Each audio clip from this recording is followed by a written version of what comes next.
ناظرین کرام السلام علیکم۔ پروگرام ہماری نگاہ میں خوش آمدید عرض کرتے ہیں۔ آج ہم نے اپنے پروگرام میں جناب مرتضی علی صاحب کو دعوت دی ہے کہ انشاءاللہ الیکشن کے موضوع پہ مختلف جہات میں بات چیت کریں گے۔ علی صاحب، الیکشن 2013 کی آمد ہے اور پاکستان کے مستقبل کو اس سے وابستہ کیا جا رہا ہے۔ جیسا کہ دیکھنے میں آیا ہے کہ میڈیا میں بھی بہت زیادہ شور شرابہ پایا جاتا ہے، تو آپ اس تناظر میں کیا کہیں گے؟ بسم اللہ الرحمن الرحیم۔ جیسا کہ آپ نے فرمایا دوسری مرحلے میں کہ الیکشن کی آمد ہے، یہ الیکشن ایک اعتبار سے انتہائی اہم صورت اختیار کر سکتے ہیں۔ جیسا کہ ہم نوٹ کر رہے ہیں کہ پاکستان میں شاید پہلی دفعہ الیکشن کمیشنر کو اتنے زیادہ اختیارات اور اہمیت حاصل ہوئی ہے، اور سپریم کورٹ جو ہے وہ بھرپور طریقے سے اپنے کردار کو انجام دینا چاہ رہی ہے، جس کے اندر بہت سارے کوشچنز ہیں، لیکن بہرحال ظاہری طور پر الیکشن کمیشنر کو پہلی دفعہ اتنے اختیارات ملتے ہیں۔ سپریم کورٹ بھی اپنے کام کو انجام دینا چاہ رہی ہے، تو اور یوں لگتا ہے کہ بہرحال پولیٹیکل سیٹ اپ کے اندر اگر کوئی میجر چینج نہ بھی آئے تو نئے پلیئرز کم از کم ضرور اس کے اندر داخل ہونا چاہ رہے ہیں، اور کسی نہ کسی طریقے سے دنیا کے اندر جو طاقتور عناصر ہیں وہ بھی چاہ رہے ہیں کہ پاکستان کے اندر تھوڑی بہت تبدیلی رونما ہو۔ اچھا، اس کی کئی اسباب ہیں، یہ سبب نہیں ہے، مشکل لگتا ہے کہ یہ سبب ہو کہ وہ پاکستان کو ایک عادلانہ نظام دینا چاہتے ہیں۔ میرا اپنے خیال ہے کہ شاید یہ سبب نہیں ہے، اور میں اس کو خوش فہمی کہہ رہا ہوں کہ اگر کوئی ایسا سوچ رہا ہے تو ہم ظلم کی بنیاد سے یہ توقع نہیں کر سکتے کہ وہ ہمارے ملک میں عدل دینا چاہ رہے ہوں گے۔ یوں احساس ہوتا ہے کہ ان کو یہ سمجھ میں آ گیا ہے کہ اگر اس سے زیادہ لوگوں کو بیوقوف بنایا تو لوگ پورے نظام کے خلاف کھڑے ہو جائیں گے، اور وہ لوگوں کو بہرحال اتنا زیادہ مطمئن کرنا چاہتے ہیں کہ وہ کہیں نظام کے خلاف کھڑے نہ ہو جائیں۔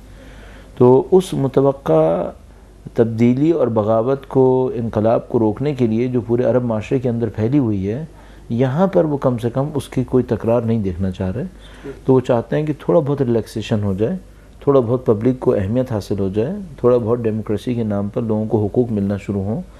اس کام کی خاطر کچھ انہوں نے میجر تبدیلیاں کی ہیں، اور ان تبدیلیوں میں یہ ہے کہ نئے پلیئرز کو آنے کا موقع مل رہا ہے، جیسا کہ ہم دیکھ رہے ہیں پاکستان کی سیاست کے اندر لوگ آ رہے ہیں، اور امکان، میرا اپنا خیال یہ ہے، امکان یہ ہے کہ شاید اس دفعہ کے انتخابات کسی حد تک اس ظلم اور جبر کے مقابلے میں کسی حد تک تبدیلی لا سکیں گے کہ جو اب تک پاکستان کے اندر انتخابات کا کلچر رہا ہے۔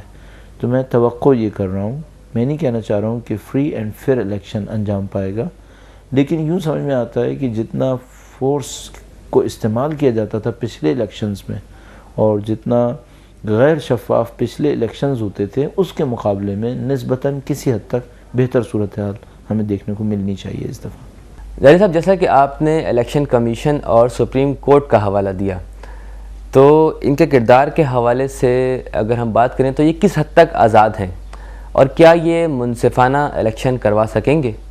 یہ مجھے یہ احساس ہوتا ہے جیسے کہ تمام اصطلاحات بہت نسبی اصطلاحات ہوتی ہیں، یعنی یہ ریلیٹیو ٹرمز کے اندر بات کی جا رہی ہوتی ہے۔ یعنی اگر کوئی یہ سمجھے کہ پاکستان میں فری فیئر الیکشنز ہونے والے ہیں، تو فری اور فیئر الیکشن اگر میں کہنے کی جسارت کروں تو کسی بھی دنیا کے ملک کے اندر جو نام نہاد ڈیموکریسی کے دعوے کر رہے ہوتے ہیں، امریکہ، یورپ وغیرہ کے اندر، کہیں پر بھی وہ فری اور فیئر الیکشن نہیں ہوتے ہیں جس کا وہ لوگ دعویٰ کر رہے ہوتے ہیں۔ تو میرا اپنے خیال ہے کہ یہ سب نسبی ٹرمز ہوتی ہیں، کسی حد تک آزاد، کسی حد تک فری فیئر۔ تو یوں احساس ہوتا ہے کہ اگر اس کو قبول کر لیں کہ ہاں مکمل آزاد، مکمل شفاف تو کہیں پر بھی نہیں ہوتے، پاکستان میں بھی گزشتہ کے مقابلے میں نسبتاً بہتر ہونا چاہیے۔ الیکشن کمشنر کا جہاں تک آپ نے کہا، الیکشن کمشنر کی بے ذات ہی، بے نفس ہی کوئی حیثیت پاکستان کے موجودہ پریکٹیکل سیٹ اپ کے اندر نہیں ہے، خود طاقتور نہیں ہے۔ جو کچھ ہمیں سمجھ میں آ رہا ہے وہ یہ کہ وہ الیکشن کمشنر کی طاقت سپریم کورٹ کی اور چیف جسٹس کی دی ہوئی طاقت سے طاقت حاصل کر رہی ہے۔ تو ہر دور کے اندر ہوتا ہے کہ نئے پلیئرز آتے ہیں، اور نئے پلیئرز اپنے اختیارات کو، اپنی طاقت کو لوگوں کے سامنے ثابت کرتے ہیں۔ تو جس طرح ابھی ہم دیکھ رہے ہیں کہ پاکستان میں میڈیا ایک نئی طاقت کے طور پہ ابھر رہا ہے، اسی طریقے سے جو جوڈیشری کا سسٹم ہے وہ ایک نئی طاقت کے طور پہ ابھرا ہے، اور اس نے گزشتہ 4-5 سالوں کے اندر اپنی حیثیت کو منوایا ہے، اور اس حیثیت کو اب وہ امپوز کر رہے ہیں، اپنی طاقت کا اظہار کر رہے ہیں بھرپور طریقے سے چیف الیکشن کمشنر کے ذریعے سے. تو زیادہ سے زیادہ میں یہ کہوں گا کہ ایک اور بہت اسٹرانگ پولیٹیکل پلیئر پاکستان کے اندر اپیئر ہوا ہے، اور اس نے اپنی اپیئرنس کو انڈورس کیا ہے چیف الیکشن کمشنر کے ذریعے سے. تو اس خاطر مجھے لگتا ہے کہ یہ جو الیکشن کمشنر ہے یہ پچھلوں کے مقابلے میں زیادہ طاقتور ہوگا اور اپنے ارادے کو زیادہ استعمال کر رہا ہے. ظاہر صاحب، پاکستان کی خارجہ پالیسی میں ہمیشہ سے دو اہم طاقتوں کا عمل دخل دیکھنے میں آیا ہے، جس میں ایک امریکہ ہے اور دوسرا سعودیہ عرب. اور گزشتہ حکومت اپنے جاتے جاتے دو اہم اقدامات کر کے جا چکی ہے، جس میں سے ایک ایران گیس پائپ لائن ہے اور دوسری گوادر پورٹ ہے. تو آپ اس کو کس تناظر میں دیکھتے ہیں، اور کیا یہ واقعی میں کوئی شجاعانہ اقدام تھا یا نہیں، بلکہ یہ بھی ماضی کی طرح ایک بلیک میلنگ ٹول تھا؟ ہاں، اس میں بالکل اس طرح سے ہے جیسے تقریباً شبیہ کے طور پر اگر ہم کہیں کہ پاکستان نے ایٹامک انرجی کو اب تک کس عنوان سے استعمال کیا. تو ہم یہ دیکھتے ہیں کہ ان کے پاس دو راستے تھے، یا تو ایٹامک انرجی نہیں لیتے، ان کو پتہ تھا کہ اگر ہم نہیں لیں گے تو ہم انڈیا کے مقابلے میں پوری دنیا کی سپورٹ کو لینے کے لیے کوئی طاقتور ٹول نہیں رکھیں گے. تو بے نفس ہی شاید ان کو ایٹامک انرجی کے اندر اتنا انٹرسٹ نہ ہو، لیکن ایٹامک انرجی کی جو اسٹریٹجک رزلٹ ہے وہ ان کو بہت عزیز تھے. اور وہ عزیز تھے کچھ لوگوں کو ملک کی خاطر اور کچھ طاقتور عناصر کو پاکستان کے اندر اپنی خاطر. مثال کے طور پر ہم کہہ سکتے ہیں کہ پاکستان کی آرمی کو نیوکلیئر ایسٹس کی بہت ضرورت ہے. اس کی وجہ یہ ہے کہ اگر پاکستان کی آرمی کے پاس یہ بھی نہ ہو تو پھر وہ امریکہ اور دوسرے ملکوں کے سامنے کس بنیاد کے اوپر اپنی حیثیت کو منوائیں گے. تو کچھ ملکی مفادات اور کچھ ادارہ جاتی مفادات یہ دونوں مل جاتے ہیں پاکستان کی ایٹامک انرجی کے اندر. اسی طرح دوسری جگہوں پر بھی ہوتا ہے کہ کچھ اسٹریٹجک انٹرسٹ ہوتے ہیں اور کچھ ادارہ جاتی مفادات ہوتے ہیں، یہ دونوں مل جاتے ہیں اور قیمت کو بڑھانے کی خاطر. ایک دفعہ ہوتا ہے ہم صرف بلیک میلنگ ٹول کے طور پہ لے رہے ہوتے ہیں کہ اگر آپ نے یہ نہیں کیا تو میں یہ کروں گا، اور میرا یہ کرنے کا ارادہ نہیں ہے کوئی. یہ اس سے بڑھ کر ہے. میرا اپنے خیال ہے کہ یہ جو انہوں نے چائنا کو گوادر پورٹ دی ہے یا انہوں نے پائپ لائن کا ارادہ کیا ہے، یہ صرف بلیک میلنگ ٹول سے بڑھ کر اپنے انٹرسٹ کو فیوچر میں سیو کرنے کی ایک کوشش ہے. اور میرا اپنے خیال ہے کہ یہ بلف نہیں ہے، ریئل ہے. یہ ریئل ہے، واقعاً چاہ رہے ہیں کہ یہ ہونا چاہیے. اور کیوں چاہ رہے ہیں؟ اس خاطر کہ جو ہم دوسرے ملکوں کے سامنے بہت زیادہ دبنے پہ مجبور ہو جاتے ہیں، تھوڑا بہت اپنے لیے سیف سائڈ رکھی جائے اور ان کے سامنے اپنی قیمت کو ذرا اسٹرانگلی اپیئر کیا جائے. اور میں پھر کہہ رہا ہوں، مجھے نہیں لگتا کہ یہ بلف ہے، یہ ریئل ہے. اچھا، ایک چھوٹا سا سوال یہاں پہ آتا ہے کہ اگر ہم پاکستان کی وہ پہلی حکومت جس نے اپنی مدت پوری کی، اس کے بارے میں کچھ کہنا چاہیں تو مختصر الفاظ میں آپ کیا کہیں گے؟ دو چیزیں ہیں جو تقریباً متضاد بنتی ہیں. ایک بات تو یہ کہ پازیٹیو سائڈ یہ ہے کہ بھئی آپ نے 5 سال پورے کر لیے. نیگیٹو سائڈ یہ ہے کہ 5 سال پورے کرنے پر عوام کے اوپر جو اثر پڑا ہے وہ انتہائی سنگین اثر ہے. یعنی اگر آپ انفلیشن کو دیکھیں، اگر آپ ملک کے اندر ناامنی کو دیکھیں، اور آپ ملک کے اندر انسٹیٹیوشنز کی تباہی کو دیکھیں، تو ہم کہہ سکتے ہیں کہ یہ 5 سال کوئی اچھا تحفہ ڈیموکریسی کے 5 سال پاکستان کی عوام کو نہیں دے سکے ہیں. چونکہ پاکستان میں مشکل یہ ہو رہی ہے کہ جب بھی ہمارے پاس کوئی democratic so called democratic government آتی ہے تو تقریباً ہمارے پاس سینٹرل کمزور حکومت بنتی نظر آتی ہے، اور پی پی پی کے اندر یہ ایشو بہت زیادہ ہے. تو بدقسمتی سے کوئی مضبوط مرکزی حکومت نہیں بن پائی، اور مختلف مفادات، مختلف گروہی مفادات اس بات کے اوپر متفق رہے کہ ہمیں اس کو 5 سال تک چلانا ہے. تو یہ چلتی رہی. اس کا کوئی تعلق عوام کے اندر مقبولیت سے نہیں تھا، پاپولیرٹی سے نہیں تھا. پاپولیرٹی بہت مائنس میں رہی اس دوران میں، اور لوگوں کے سہولتوں سے، لوگوں کی زندگی کے آرام سے ہم بدترین صورتحال سے ان 5 سالوں میں دوچار رہے ہیں، اقتصادی اعتبار سے اور سماجی اعتبار سے. جتنا انریسٹ رہا ہے، جتنی ناامنی رہی ہے، جتنا معاشی ابتری رہی ہے، وہ ہمارے سامنے ہے. تو یوں کہہ سکتے ہیں کہ پازیٹیو سائڈ ہے کہ چلو ٹھیک ہے، ایک ٹینیور تو پورا ہوا. لیکن نیگیٹو سائڈ یہ ہے کہ اس نے کوئی گفٹ پاکستان کے عوام کو نہیں دیا، اور مشکلات میں کافی حد تک پاکستان کی عوام مبتلا ہے، اور شاید اس سے بدتر ہے جو 5 سال پہلے تھا. البتہ یہاں پہ میں ایک بات ضرور عرض کروں گا ایک ہوتا ہے حکومت کی کارکردگی اور ایک ہے خود پاکستانی عوام کی کچھ کوالٹیز. یہ دو علیحدہ چیزیں ہیں. یعنی میں اس کو اس طرح سے کہنے کی کوشش کرتا ہوں کہ پوری دنیا کے اندر اگر عوام، اگر کوئی ملک کوئی کام کرتا ہے تو اس کو اس کا ریوارڈ دیا جاتا ہے، اس کا کریڈٹ دیا جاتا ہے گورنمنٹ کو. میرا اپنے خیال ہے کہ یہاں گورنمنٹ نااہل ہے. میرا اپنے خیال ہے کہ یہاں پہ گورنمنٹ کے اندر کوئی ایسی اہلیت نہیں ہے جو اس نے ثابت کی ہو. ہاں، پاکستانی عوام کو کریڈٹ جانا چاہیے.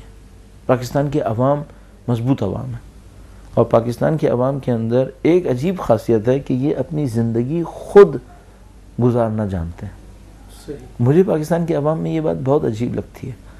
حکومت ان کے لیے جو کچھ کرتی ہے وہ قتل عام سے کم نہیں ہے. حکومت ان کے لیے جو کچھ کرتی ہے وہ عمومی تباہی سے کم نہیں ہے. لیکن یہ عوام خود اپنے آپ کو سنبھالنا جانتی ہے تو تمام تر حکومتی نااہلی کے باوجود یہ اپنے آپ کو سنبھالتے ہیں. تو یعنی بہت آرام سے یہ دعویٰ کیا جا سکتا ہے کہ اگر وہ مارکیٹس نہ ہوتی جو گورنمنٹ کی آفیشیل مارکیٹس کی نظر سے باہر ہیں تو شاید ہماری صورتحال انتہائی خراب ہوتی. اگر وہ بزنسز نہیں ہوتے جو آفیشیل بزنسز ہیں کے علاوہ ہیں تو ہماری صورتحال ابتر ہو جاتی. تو یہ اس عوام کی ایک خاصیت ہے کہ یہ بدترین کرپٹ اور غیر مؤثر حکومت کے باوجود اپنی زندگی بہرحال گزار لیتے ہیں. اس اعتبار سے پاکستان بری حالت میں نہیں ہے. پاکستان اچھی حالت میں ہے. ہاں، حکومت نااہل رہی ہے، اس کا ریکارڈ بہت برا رہا ہے، لیکن عوام مضبوط عوام ہے. وہ اپنے پاؤں پہ کھڑے ہونے کی طاقت رکھتے ہیں اور مجھے یقین ہے اس سے نااہل گورنمنٹ بھی آئے گی تب بھی پاکستان کی عوام جھیل لے گی. ان کے اندر جھیلنے کی طاقت ہے. ظاہر صاحب، جیسا کہ دیکھا گیا ہے کہ گزشتہ دور حکومت میں ملت تشیع پاکستان بہت ہی زیادہ مشکلات کا شکار رہی اور خاص کر ٹارگٹ کلنگ اور بم دھماکوں کے حوالے سے. اور ماضی میں ہم نے یہ بھی دیکھا ہے کہ شیعہ قوم کا رجحان جو ہے وہ ووٹ ڈالنے کے حوالے سے وہ پیپلز پارٹی کی طرف رہا ہے کافی زیادہ.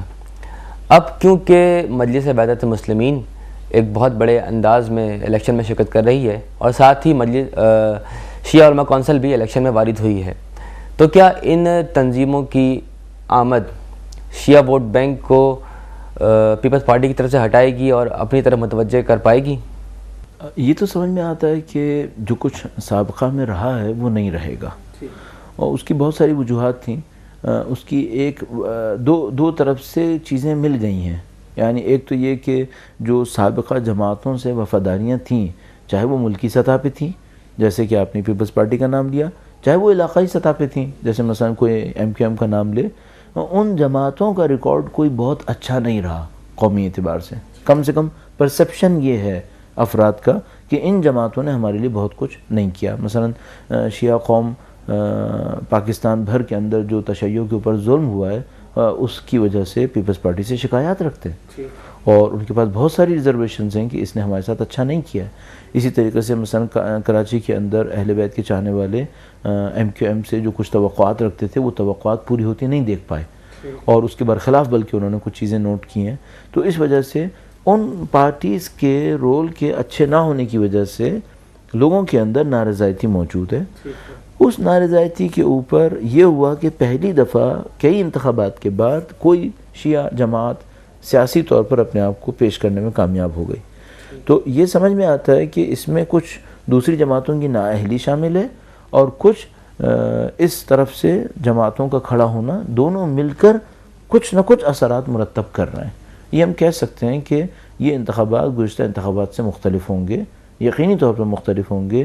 دوسری پارٹیز کو بھی اس بات کا اچھی طرح احساس ہو رہا ہے کہ یہ انتخابات مختلف ہونے جا رہے ہیں. البتہ یہ ذرا مشکل ہے کہ ہم پہلے ہی دفعہ میں کوئی بہت واضح تبدیلی یا کوئی واضح نتائج حاصل کر پائیں گے. میرا اپنے خیال ہے کہ شاید ایسا نہیں ہوگا، بلکہ اس دفعہ کے انتخابات کی ایک مجموعی خاصیت جو ہمیں پہلے سے نظر آ رہی ہے، نہیں معلوم کہاں تک اس کو صحیح دیکھ پائیں گے آخر میں، وہ یہ ہے کہ شاید کوئی بھی پارٹی بڑے نتائج حاصل نہیں کر پائے گی. یعنی ہمیں یوں سمجھ میں آتا ہے کہ 11 مئی کے انتخابات کے اندر کوئی چیمپئن نہیں بنے گا اور اس ملک کے اندر بہت ساری تنظیموں کا ایک لوزلی باؤنڈیڈ الائنس ہوگا جو اس الیکشن کا ایک رزلٹ بنے گا. البتہ یہ جو لوزلی باؤنڈیڈ الائنس ہوگا یہ آیا 5 سال سروائیو کرے گا یا نہیں کرے گا، اس کے بارے میں سوچنا بہت سخت ہے. لیکن یہ سمجھ میں آتا ہے کہ بہت مضبوط کوئی سینٹرل گورنمنٹ بننا کافی مشکل ہے. زید صاحب ایک بڑا مختلف سا سوال ہے کہ کیا شیعہ پارٹیز کا بذات خود الیکشن میں شرکت کرنا مفید ثابت ہو پائے گا؟ جبکہ دوسری طرف جب ہم دیکھتے ہیں تو کچھ اہل دانش یہ نظر رکھتے ہیں کہ پاکستان کا موجودہ نظام کیونکہ فاسد اور ظالم نظام ہے، لہٰذا اس نظام کا حصہ بنے بغیر تبدیلی کے لیے کوشش کرنا چاہیے. آپ اس بارے میں کیا کہیں گے؟ ہاں، یہ جو آرگومنٹ ہے یہ پرانا آرگومنٹ ہے، اور یہ ڈسکشن ایکچولی یہ ڈسکشن پرانا ڈسکشن ہے، اور یہ ڈسکشن اگر آپ کے ذہن میں ہو تو جماعت اسلامی کے سامنے بھی کئی دفعہ آیا ہے. اور مجھے جو بہت پراپر اس ڈسکشن کے پیچھے شخصیت سمجھ میں آتی ہے سابقہ سے، وہ ڈاکٹر کلیم صدیقی کی شخصیت سمجھ میں آتی ہے. ڈاکٹر کلیم صدیقی ایک سابقہ جماعت اسلامی سے متصل تھے، بعد میں علیحدہ ہوئے، لندن تشریف لے گئے، اور وہاں پہ انہوں نے مسلم پارلیمنٹ بنانے کی کوشش کی یورپ میں. کافی انہوں نے شہرت حاصل کی اس سلسلے میں. وہ سیاسی طور پر اس نظریے کے قائل تھے کہ یہ جو جمہوریت کے نام پر ملک تشکیل پائے ہیں یہ در حقیقت ایک سازش ہے، اور اس کے اندر اگر آپ انتخابات میں شرکت کر لیتے ہیں تو سوائے یہ کہ آپ اس سازش کو انڈورس کر رہے ہوں گے اور سازش کو اور تقویت کر رہے ہوں گے، اس کے سوا کوئی راستہ نہیں ہوگا. تو ڈاکٹر کلیم صدیقی نے اس کو اسٹرانگلی اپوز کیا، اور انہوں نے کہا کہ ہمیں مسلم جماعتوں کو کسی اس طرح کے انتخابی کام کے اندر شرکت نہیں کرنا چاہیے. اس نظریے کے حامی آج بھی موجود ہیں، اور ہمارے اور آپ کے سامنے پاکستان کے اندر اس وقت تشیع کے اندر بھی اس نظریے کے حامی موجود ہیں. اچھا، اس کے مقابلے میں ایک اور نظریہ ہے، وہ یہ کہتا ہے کہ ٹھیک ہے نظام فاسد ہے، لیکن ہمیں اس فاسد نظام سے کچھ نہ کچھ حاصل کرنا ہوگا اپنی شخصیت کو منوانے کے لیے، اپنے نظریے کو منوانے کے لیے، کم از کم اپنے اوپر لگنے والے کچھ اتہامات کو دور کرنے کے لیے. مثال کے طور پر اگر کوئی پوچھتا ہے کہ بھئی حزب اللہ نے کیوں انتخابات میں شرکت کی، تو ایک سادہ جواب یہ ہوتا ہے کہ بھئی حزب اللہ کے اوپر ٹیررسٹ آرگنائزیشن کا ایک اتہام تھا، الزام تھا، اور انہوں نے انتخابات میں شرکت کر کے پارلیمنٹس میں سیٹ لے کر کیبنٹ کے اندر منسٹرز کو بھیج کر ان سارے الزامات کا مقابلہ کیا. لہذا یورپ کے اندر جب یہ کوشچن آتا ہے کہ بھئی آپ حزب اللہ کے اوپر پابندی لگائیں، تو جو پرو حزب اللہ گروپس ہوتے ہیں وہ یہ کہتے ہیں کہ ہم ایک ایسی تنظیم کے اوپر کیسے پابندی لگا سکتے ہیں جس کے ریپرزنٹیٹیوز موجود ہیں پارلیمنٹ کے اندر. دہشت گرد تنظیم تو وہ ہوتی ہے جس کی عوام میں جڑیں نہ ہو. ان کی عوام میں جڑیں، ان کے پارلیمنٹ کے اندر ممبرز بیٹھے ہوئے ہیں، کیبنٹ میں ان کا منسٹر بیٹھا ہوا ہے، اور تو کیسے ہم کہہ دیں کہ یہ دہشت گرد تنظیم ہے؟ تو یہ دو اس طرح کے آرگومنٹس ہیں. اچھا، اب یہ ہو رہا ہے کہ ہمارے ملک کے اندر معمولاً یہ ہوتا ہے کہ دلائل سے زیادہ شخصیتیں اور نام وہ زیادہ مؤثر رہ جاتے ہیں. تو مثال کے طور پر اس وقت جو لوگ پرو الیکشن ہیں وہ لوگ حزب اللہ کا نام لے رہے ہیں اور اس میں ایک اپنے لیے کریڈیبلٹی اچیو کر رہے ہیں. اچھا، میرا اپنے خیال ہے کہ شاید صرف نام لینا کافی نہیں ہے. یعنی مثلا اگر کوئی الیکشن لڑنے کے لیے حزب اللہ کا نام لے رہا ہے تو الیکشن نہ لڑنے کے لیے امام خمینی کا نام کیوں نہ لے؟ امام خمینی نے ایران کی کسی انتخابات میں شرکت نہیں کی تھی، تو ہم پھر وہاں سے ہم سنت کیوں نہ حاصل کریں کہ ہمیں انتخابات میں شرکت نہیں کرنی چاہیے چونکہ امام خمینی نے کسی بھی انتخابات میں شرکت نہیں کی تھی. میرا اپنے خیال ہے کہ نہ لڑنے کے لیے صرف حزب اللہ کا نام لینا کافی ہے، نہ لڑنے کے لیے امام خمینی کا نام لینا کافی ہے. میرا اپنے خیال ہے ہماری اپنی گراؤنڈ ریئلٹیز ہیں، ان گراؤنڈ ریئلٹیز کا جائزہ لینا چاہیے، اور اس کا جائزہ لیتے ہوئے ہمیں ایک اسٹریٹجک ڈسکشن کے اندر اس بات کو فیصلہ کرنا چاہیے کہ ہمیں کیا مفادات حاصل ہوں گے الیکشن لڑ کے اور کیا مفادات حاصل نہیں ہو پائیں گے. بس محض نام لے کر کریڈیبلٹی کو اپنے لیے سوئچ کر لینا کہ میں حزب اللہ کے راستے پر چل رہا ہوں چونکہ وہ انتخابات لڑ رہے تھے، تو سامنے والا کہے کہ میں امام خمینی کے راستے پہ چل رہا ہوں کیونکہ وہ انتخابات نہیں لڑ رہے تھے. میرا اپنے خیال ہے کہ یہ صحیح نہیں ہے. اس کے لیے آپ کے پاس پروف ہونا چاہیے، اسٹریٹجک ڈسکشن ہونا چاہیے. جو بدقسمتی سے میں نہیں دیکھ پایا کہیں پر بھی کہ ہم نے کہیں بھی کسی بھی لیول پر کسی ٹاک شو کے اندر یا مختلف جگہوں کے اوپر کوئی ایسا سالڈ اسٹریٹجک ڈسکشن یا اسٹریٹجک پیپر دیکھا ہو جس میں پرو یا اینٹی انتخابات والوں نے اپنا کوئی پیپر یا کوئی اپنی ایسے کوئی ڈسکشن پیش کیا ہو جس کے بعد ہم یہ کہہ سکیں کہ یہ سالڈ اسٹریٹجک ڈسکشن تھا جس کے تحت انتخابات میں شرکت کرنے یا نہ کرنے کا فیصلہ کرنا آسان ہو گیا ہوگا. تو میرا اپنے خیال ہے کہ اس قسم کے ڈسکشنز کی گنجائش موجود ہے، اور یہ وہ جگہ ہے جہاں ہماری قوم سیکھ رہی ہے، ہمارے ادارے بن رہے ہیں آہستہ آہستہ. اللہ نے چاہا تو میرا اپنا خیال یہ ہے کہ کچھ عرصے کے اندر ہمارے پاس ایسے ادارے بن جائیں گے جن کے اندر اس ٹائپ کے قومی سطح کے اسٹریٹجک ڈسکشنز جو ہیں وہ اپنے صحیح بنیادوں کے اوپر کیے جائیں گے اور ان کے نتائج کے اوپر پھر عمل درآمد ہونا چاہیے۔ بذات خود آپ کی نگاہ میں الیکشن میں شرکت کرنا کیسا ہے؟ ہاں، میرا اپنا خیال ہے کہ میں محتاط آدمی ہوں طبیعت کے اندر، اور میرا اپنا ذہن یہ کہتا ہے کہ جب تک ہم اس ڈسکشن کو فالو نہ کریں اور اس میں قطعی نتائج تک نہ پہنچیں، میرا اپنے خیال ہے کہ اس طرح سے اوپینین دینے کا کوئی زیادہ فائدہ نہیں ہوگا۔ میرا ہمیشہ ذہن اس بات کو قبول کر رہا ہوتا ہے کہ ہمیں اپنے مفادات کو، جو انٹرسٹ ہیں ہمارے قومی سطح کے، دینی سطح کے، ان تمام کو ڈیفینڈ ہونا چاہیے، اور ان کو لمبی مدت کے اندر سالڈ بنیادوں کے اوپر ڈیفینڈ ہونا چاہیے۔ یعنی محض اس وجہ سے ہم انتخابات میں نہ آئیں کہ ملک کے فلاں حصے میں کوئی سانحہ پیش آ رہا ہے اور ہمارے انتخابات میں آنے سے اس سانحے میں ہمیں مدد مل جائے گی، نہیں، یہ اچھی دلیل نہیں ہے۔ انتخابات میں شرکت کرنا یا نہ کرنا لمبی مدت کا ایک فیصلہ ہوتا ہے۔ یعنی آپ خود جانتے ہیں کہ اگر آج آپ انتخابات میں آتے ہیں تو میں نہیں سمجھتا کہ آپ پہلے انتخابات کے اندر کوئی بہت بڑی قابل ذکر کامیابی حاصل کر پائیں، اور نہ انتخابات میں جانے والے اس کا دعویٰ کر رہے ہوں گے۔ یقیناً اگر وہ انتخابات میں آئے ہیں تو وہ یہ کہہ کر آ رہے ہوں گے کہ دیکھو پہلی دفعہ تو شاید نتائج نہیں ملیں گے، لیکن دوسری تیسری دفعہ میں ہم کہیں نہ کہیں پہنچ جائیں گے۔ اس کا مطلب ہے 15 سال کی تو بات ہو گئی۔ آیا 15 سال کے حالات کے اوپر اتنا بڑا کوئی ڈسکشن بھی ہوا ہے ابھی تک؟ یعنی آپ کا جو یہ اسٹیپ ہے یہ 11 مئی 2013 کے لیے نہیں ہے، یہ کم از کم 11 مئی جیسے 2028 کے لیے ہے۔ تو آپ نے 2030 تک کے اپنے مفادات فورسی کیے ہیں کیا؟ کہ آپ کے مفادات کیا ہیں یہاں پر؟ اور پھر اس سے بھی اہم ایک اور مسئلہ ہے، اصلا آپ نے اب تک یہ طے کیا ہے کہ پاکستان میں تشیع کو پہنچنا کہاں پر ہے؟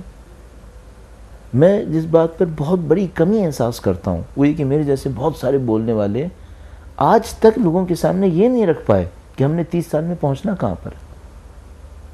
ہم نے اپنی اسٹریٹجک پلاننگ کو کہیں پر کسی بھی سطح کے اوپر انجام نہیں دیا ہے، اور یا کم از کم کوئی مینیفیسٹیشن ہو، اس کا کوئی اظہار ہو، کوئی بکلٹ ہو، کوئی پیپر ہو، جو کچھ ہمارے سامنے جو کوئی ڈاکومنٹس کی صورت میں ہمارے پاس آ رہا ہے وہ قطعاً اس قابل نہیں ہے جس کو ہم اس انداز میں پیش کر سکیں کہ یہ شیعہ قوم کی اگلے 20 یا 25 سال کی حکمت عملی کا کوئی ثبوت ہوگا۔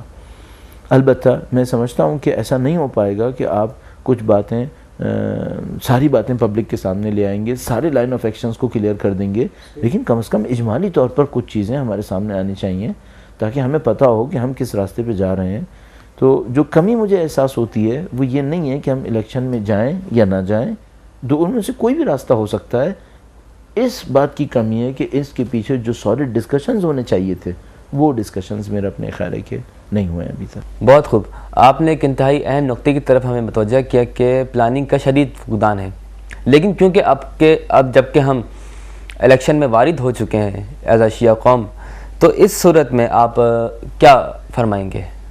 میں تو سب سے پہلے میں یہ کہوں گا کہ ہم اگر اب تک یہ کام نہیں کر پائے تھے، اب جو نہیں آئے ہیں وہ بھی اور جو آ گئے ہیں وہ بھی کسی طریقے سے ایسا ایک فورم تشکیل دے دیں کہ جس کے اندر ہم یہ سمجھ سکیں کہ اب جب کہ ہم آ گئے ہیں تو ہمارا فیوچر کیا ہے اور ہمیں کرنا کیا ہے۔ یہ جو کاموں کو تقریباً اس اپروچ میں لے کے چلنا ہے کہ جو عوامی جملہ کہتے ہیں انشاءاللہ صحیح ہو جائے گا، میرا اپنے خیال ہے کہ کرنے والا تو یقیناً خدا ہی ہے، لیکن اس خدا نے ہمیں تدبیر کا حکم دیا ہے۔ تو اب جب کہ ہم آ گئے ہیں، میرا اپنے خیال ہے کہ اب ہماری ذمہ داری بہت واضح ہے کہ ہمیں یہ کام کر لینا چاہیے، اپنے تمام تر اہداف مقاصد کو کم مدت کے لمبی مدت کے لوگوں کے سامنے واضح آشکار بیان کرنا چاہیے، اور اس کے لیے جو کچھ ہمارے پاس ادارہ جاتی کام ہے اس کو انجام دینا چاہیے۔ یعنی مثال کے طور پر اگر آپ پاکستان کے اندر اقتصادی تبدیلی لانا چاہتے ہیں تو اقتصادی تبدیلی کا کون سا ادارہ آپ نے بنایا ہے جس کے ذریعے آپ وہ اقتصادی تبدیلی لانا چاہتے ہیں؟ اگر آپ سماجی تبدیلی لانا چاہتے ہیں تو سماجی تبدیلی کے لیے کون سے آلہ کار، کون سے انسٹرومنٹس آپ نے اب تک ڈیولپ کیے ہیں؟ لیکن اگر آپ یہ کہنا چاہتے ہیں کہ میرے پاس سماجی، اقتصادی، سیاسی تبدیلی کے لیے کوئی ادارہ نہیں ہے لیکن میں انشاءاللہ یہ کام کر لوں گا، تو اعزان محترم ہم اس دنیا میں اسباب اور عوامل کی دنیا میں رہتے ہیں، یہاں اسباب اور عوامل کے اوپر کام ہوتے ہیں، کوئی بھی چیز بلا اسباب و عوامل تشریف نہیں لاتی یہاں پر۔ تو اگر آپ سیاسی تبدیلی چاہتے ہیں آپ کو سیاسی اسباب چاہیے، اقتصادی تبدیلی، سماجی تبدیلی، دینی تبدیلی، سب کے لیے اسباب چاہیے، اس کے لیے ادارے چاہیے، اس کے لیے افراد چاہیے۔ البتہ میں یہ نہیں کہہ رہا ہوں کہ ہم کوئی کام ہی نہ کریں، جو میں کہہ رہا ہوں وہ یہ کہ کام کرنے کے لیے بھرپور جد و جہد کریں، لیکن طریقے سے کریں، اس کے اپنے راستے کو طے کریں۔ اس دفعہ کے الیکشن میں ایک اور منفرد بات وہ یہ ہے کہ تکفیری گروہ جو ہیں وہ بعض مذہبی جماعتوں کے ساتھ مل کر الیکشن میں بھرپور طریقے سے وارد ہوئے ہیں، جس کی بنا پر شیعہ پارٹیز کو ناگزیر طور پر شرکت کرنا پڑ رہی ہے، جیسا کہ نظر آتا ہے۔ آپ اس بارے میں کیا کہیں گے؟ میں پھر وہی عرض کروں گا، وہ یہ کہ آپ کا انتخابات میں آنا اس انتخابات میں تکفیری گروہ کے آنے کی وجہ سے تھا، تو اگلے انتخابات میں وہ نہیں آئے تو آپ تو پٹری پہ بیٹھ چکے نا۔ میں یہ کہہ رہا ہوں اس کا صرف ایک جواب ہے کہ آپ نے لمبی مدت کی کس حکمت عملی کے تحت آج انتخابات میں آنے کی کوشش کی ہے۔ آپ کم مدت کی جو بھی حکمت عملی بتائیں گے، میں اس کے جواب میں یہی کہوں گا کہ یہ فینومینا اس انتخابات میں تھا، اگر اگلے انتخابات میں نہیں ہوا تو کیا آپ واپس آئیں گے اب؟ اچھا، اگر آپ یہ کہیں گے ہاں جیسے ہی وہ واپس جائیں گے ہم بھی واپس جائیں گے، تو اس کا مطلب کیا ہے؟ آپ کی اپنی کوئی سیاست نہیں ہے اور آپ ریئیکشن کے اوپر چل رہے ہیں، تو آپ کو تو اور آسانی سے اسٹیئر کیا جا سکتا ہے کسی بھی غلط جگہ کے اوپر۔ تو میرا اپنے یہ خیال ہے کہ دوسروں کے ریئیکشن میں کوئی میجر ڈیسیشن لینا یہ اچھی بات نہیں ہے۔ آپ کی اپنی پلاننگ ہونی چاہیے، آپ کا اپنا ایک اثر رسوخ ہونا چاہیے، آپ کا اپنا ذہن ہونا چاہیے۔ یہ کہ تکفیری گروہ سیاست میں آیا تھا، اس کا جواب فقط یہی ہے کہ ہم بھی سیاست میں آئیں۔ میں کہہ رہا ہوں یہ بنیاد نہیں ہے۔ ممکن ہے کہ ہم ڈسکشنز کریں، اپنی پلاننگز کریں تو ہم کہیں راستہ یہی راستہ ہے، لیکن اس کی بنیاد پر انتخابات میں آنا یہ کوئی اچھا فیصلہ نہیں ہے۔ اس کی بنیاد پہ 10 طریقے اور بھی اختیار کیے جا سکتے تھے، کیوں انتخابات میں ہی آنا طریقہ کار طے ہو؟ اس کے لیے اور دلائل کی ضرورت ہے، یہ بہت جز وقتی معاملہ ہے۔ بین الاقوامی سطح پر اگر ہم ان حالات کا جائزہ لینا چاہیں تو الیکشن کو آپ کس تناظر میں دیکھتے ہیں؟ یعنی امریکہ کی ایران افغان پالیسی اور دوسری طرف ایران اور افغانستان، پاکستان میں اس الیکشن سے کیسے نتائج کے خواہاں ہیں اور کس طرح کی حکومت چاہتے ہیں؟ اس بارے میں آپ کا کیا خیال ہے؟ دو مصلحتیں چاہیں گے، میرا اپنا ایک خیال ہے۔ ایک مصلحت وہ یہ چاہیں گے کہ پاکستان کی عوام سسٹم سے جو بالکل نا امید ہو کر بغاوت کی طرف جا سکتی ہے وہ نہ کرے، کیونکہ اگر پاکستانی عوام نے ایک کام کیا تو امریکہ کے لیے یہاں پر رہ کر خطے کے اندر اپنے مفادات کو حاصل کرنا اور مشکل ہو جائے گا، اور بہت زیادہ امکان ہوگا کہ پھر پاکستان کے اوپر ان ملکوں کے اثرات بھی بڑھ سکتے ہیں جن کو امریکہ بہت زیادہ پسند نہیں کرے گا۔ تو امریکہ یہ چاہے گا کہ پاکستان کے عوام اس کے بنائے ہوئے اس سسٹم سے کسی حد تک وابستہ رہیں، ایک وہ چاہیں گے۔ دوسری بات وہ چاہیں گے کہ کوئی بھی مرکزی مضبوط حکومت نہ بن سکے، چونکہ اگر مرکزی حکومت مضبوط ہوئی تو وہ امریکہ کے ارادوں کے سامنے کچھ نہ کچھ کرنے کی پوزیشن میں ہوگی۔ تو وہ چاہیں گے کہ مرکزی طور پر ایک کمزور حکومت بنے۔ ایک کمزور حکومت چونکہ خود کمزور ہوتی ہے، وہ امریکہ کے ارادوں کے مقابلے میں کوئی اسٹینڈ نہیں لے سکتی، وہ دوسروں کی محتاج ہوتی ہے، حتیٰ خود امریکہ کی محتاج ہوتی ہے کہ اس کو باقی رکھے۔ تو امریکہ یہ چاہے گا کہ یہاں پہ کمزور مرکزی حکومت تشکیل پائے۔ جیسا تھوڑا سا شام کے حوالے سے بات کرتے ہیں کہ گزشتہ کئی عرصے سے شام میں بے حد کوششوں کے باوجود امریکہ اور اس کے حواری اپنے مطلوبہ نتائج حاصل نہیں کر سکے۔ مستقبل میں آپ اسے کیسا دیکھتے ہیں؟ یعنی کیا یہ سلسلہ جاری رہے گا یا کوئی بہت بڑی تبدیلی رونما ہوگی؟ گزشتہ چند مہینوں میں جیسا کہ آپ نے کہا کہ ٹرینڈ چینج ہوا ہے۔ ابھی مثلا آج سے اگر 5-6 مہینے پہلے تک کوئی بات ہوتی تو ہمیں یوں لگ رہا تھا کہ جیسے حافظ الاسد کے لیے بچنا کافی مشکل ہے، اور یوں لگتا تھا کہ ایران اور لبنان کی تمام تر کوششوں کے باوجود اسد کا باقی رہنا تقریباً بعض لوگوں کو ناممکن نظر آ رہا تھا، اور یوں نظر آتا ہے کہ اس کا ڈاؤن فال کنفرم ہے، صرف ٹائم کا مسئلہ ہے۔ گزشتہ چند مہینوں میں بعض وجوہات کے تحت امریکہ اور دوسرے ممالک کے اندر یہ رجحان ڈیولپ ہونے کی طرف جا رہا ہے کہ کیا اسد کو روک لیں تب بھی مفادات پورے ہو سکتے ہیں۔ یہ ٹرینڈ ان سین ٹرینڈ ڈیولپ ہو رہا ہے اب ان کے اندر۔ اچھا، اس کی وجہ بظاہر وہ یہ کہہ رہے ہیں کہ اینٹی اسد پارٹیز کے اندر القاعدہ کا انفلوئنس بڑھ گیا ہے، اینٹی اسد پارٹیز کے اندر کسی ایک بات کے اوپر اتفاق حاصل کرنا بہت مشکل ہو گیا ہے، اینٹی اسد پارٹیز خود ڈیموکریٹک نہیں ہیں، وہ نان ڈیموکریٹک ہیں۔ ان 2-3 دلائل کی بنیاد پر اینٹی اسد پارٹیز پر اعتماد کرنا مشکل ہے، لیکن یہ دونوں تینوں دلائل پہلے بھی موجود تھے۔ یہ دونوں تینوں دلائل پہلے بھی موجود تھے، تو اب یہ جو پرو امریکن پارٹیز ہیں ان دلائل کو لے کر آ رہے ہیں، اس کا مطلب ہے ان دلائل میں کوئی اسپرٹ نہیں ہے، اصل مسئلہ ان کی اپنی بے بسی کا ہے کہ یہ اسد کے مقابلے میں جو ایک آسان فتح کا خواب دیکھ رہے تھے وہ آسان فتح ان کو نصیب نہیں ہو پائی ہے، اور اب یہ ٹائپ آف بارگین کے لیے اپنے آپ کو اور اپنے پبلک کے ذہن کو تیار کر رہے ہیں کہ ہم ٹائپ آف بارگین کریں اسد کے ساتھ۔ البتہ یہ دو باتیں میں اس سلسلے میں ایڈ کروں گا۔